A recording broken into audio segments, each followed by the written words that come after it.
Waiting to learn if the man who admitted to shooting his two stepchildren did it in self-defense or will face charges. ABC News reporter Heather Lee is joining us outside All Children's Hospital, where one of those kids is recovering this morning. Heather.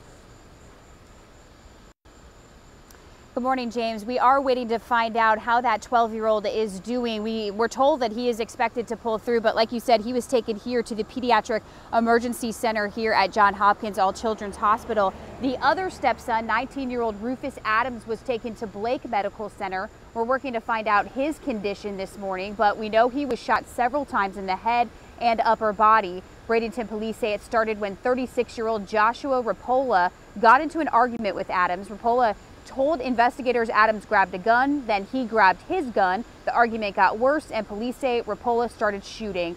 Police say Rapola told them he accidentally shot that 12-year-old. Now we are hoping this morning we will learn whether Rapola will face any charges, and of course once we get that information or any new details, we will pass that along to you as well. For now, we're live in St. Petersburg. Heather Lee, ABC Action News. Heather, thank you.